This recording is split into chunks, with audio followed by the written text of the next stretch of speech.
Hi everyone, I'm back this week with another art video, and this week we're going to talk about scrolls, like that. And I brought a couple artists to show you how they use them. This is the Three Gorges Dam Migration by Yun Fei Ji, who's an artist born in China who lives in New York now.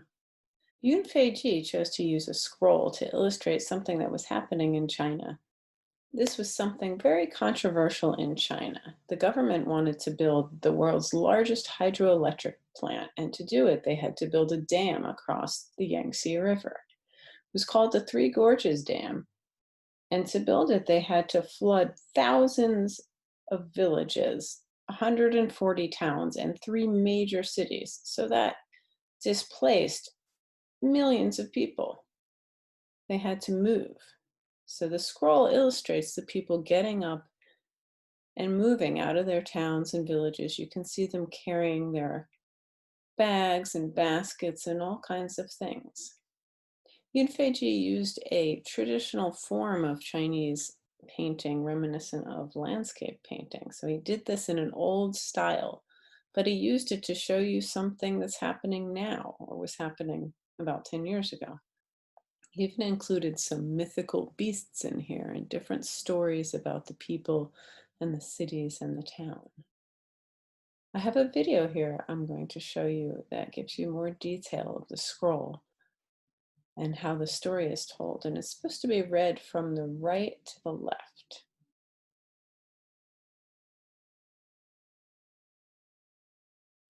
For me to build the image up, I'm kind of really have to heavily rely on all these believable details. And I pay attention to people, the way people kind of standing, their body, how they kind of shifting their weights. And I'm trying to describing the belongings of these people. That's also their portrait, what they have. The specific basket they might be having and the kind of a car, the kind of a transportation method, what kind of pattern of clothes that they might be wearing. The color, the pattern kind of draws you in.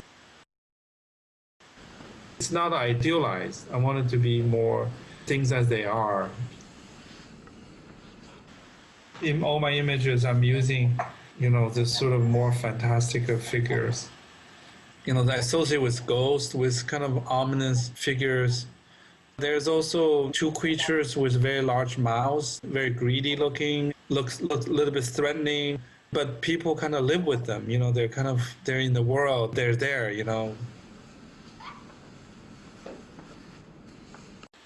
So they're uniformed men on a boat. So yeah, I just want to leave it at that. They're uniformed men in the boat and they're in the distance. And yes. The calligraphy describes the history of the dam, and the Mao was against building the dam because of Cold War. He was worried about a big target, but finally, in the 90s, they decided to build a dam. It describes all these facts, basically. In China, there's a long tradition of speaking to power, but it's more indirect.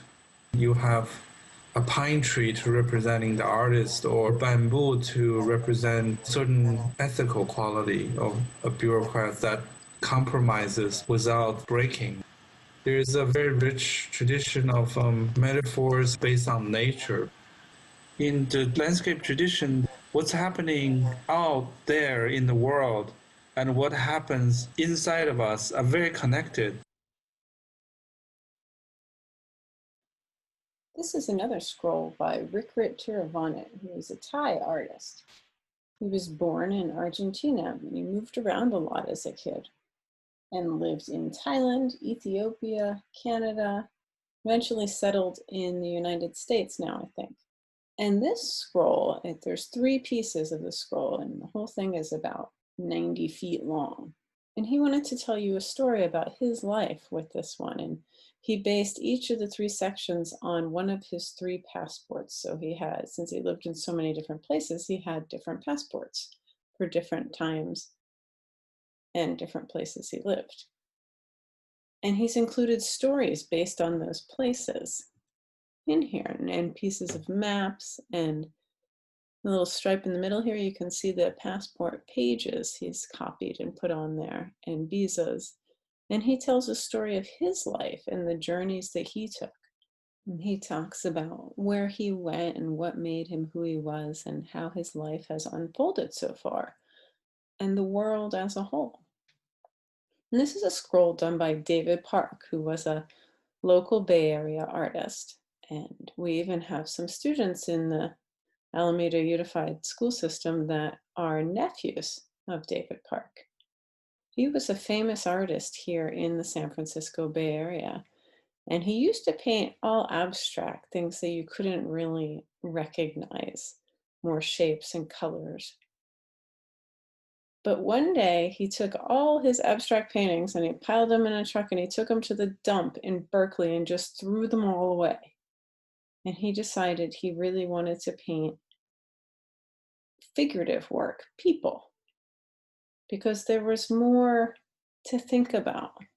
The abstracts paintings, he said, were insufficiently troublesome. They were not personal enough. They were beautiful, but there wasn't a lot to think about after that. So he started working in with figures and people. And this scroll, usually he painted big paintings, but at the end of his life, he was sick and he was bedridden, and his wife got him some pens, markers, and a big scroll, and he made this piece of his memories of growing up in Boston. You can see all the different people in the city streets, and a little dog there. And this was at the San Francisco MoMA. It's up now, but the museum is closed, but you can maybe go see it when the museum opens again. I got to see it in a very brief time it was open. People reading, you really makes you think about these people, like, what is that woman thinking about? And you can see it's all rolled up. This is the end of what they had displayed at the museum, but you can see there's so much more rolled up there. And it ended up being 30 feet long. Do you think you could do a 30-foot long drawing with just some paper and some markers? I bet you could. Here's a little video to give you an idea of how the scroll flows.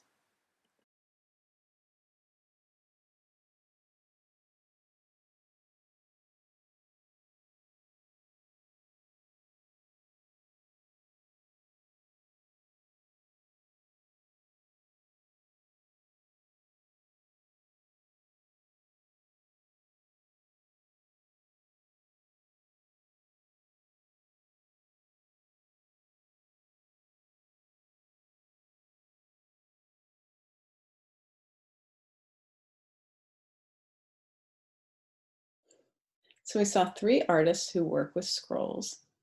David Park, who was a local Bay Area artist, made his about 60 years ago, and Rit Tiravani and Yunfei Ji, both contemporary artists working now. So what I'd like you to do is think about the scrolls they were making and what they were telling you about, either personal stories or things that were going on that they wanted people to know about, political things or items of activism. But just personal stories was a lot of it too. So I would like you to make a scroll. You don't need anything in particular, some paper. I took a regular piece of paper and I cut it in half and taped it together to make a long skinny scroll. You could take lots of big pieces of paper and make a really long one.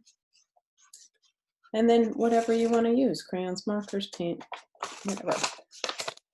So I worked on this one. It's not done, but this is sort of a little history of my 2020 starting in March and some of the things that happened to me and how life was.